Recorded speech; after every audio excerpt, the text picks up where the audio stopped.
Every project starts with an idea, just an idea, not like a well thought out plan, not a well articulated idea, just maybe kind of a wouldn't it be cool if moment.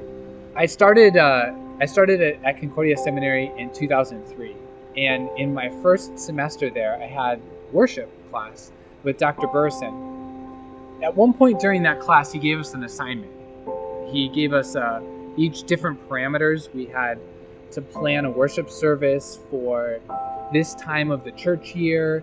It might be a Sunday or it might be a midweek service, and plan a service and pick hymns and organize a liturgy for that congregation in that kind of fictional time and place.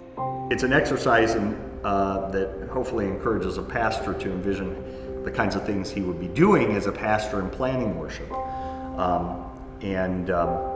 So to encourage you to draw upon a variety of resources that might enhance the life of the congregation and its mission in worship.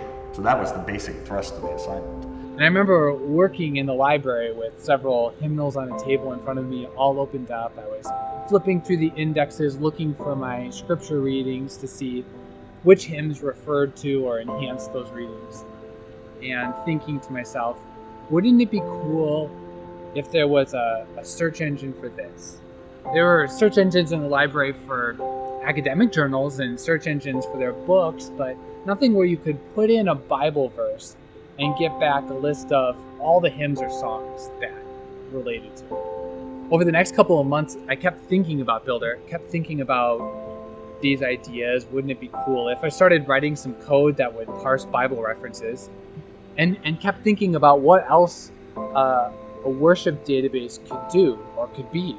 Maybe it could improve the layout of bulletins across the synod. Maybe it could make typography better in all the bulletins for all the churches, or help people to put together a better looking bulletin. I thought maybe it could save time with the copyrights part of it.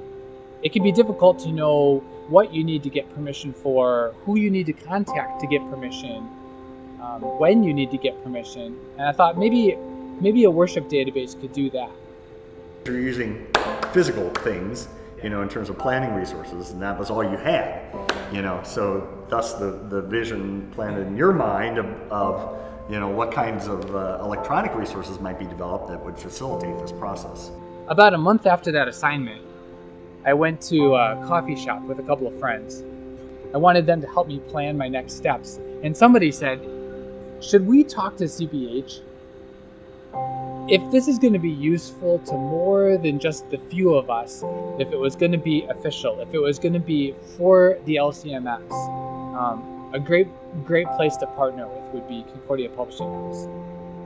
A few weeks later, I talked to Dr. Burson about the idea.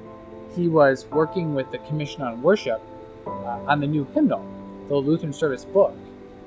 And I asked him who would be interested in this and how would I talk to them? In our committee, we were talking about electronic resources. So that was about the time that you were taking the class.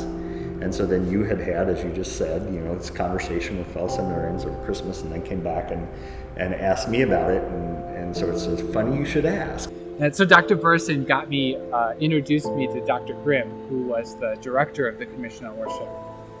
And a few months later, in April, I met with Dr. Grimm and I showed him what I had been working on, the interfaces that I mocked up for Builder, what I had thought it could be like. And I don't think he was really very interested.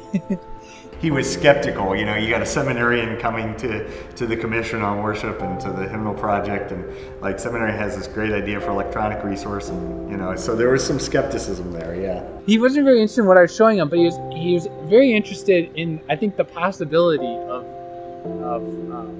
developing this software with the seminarian.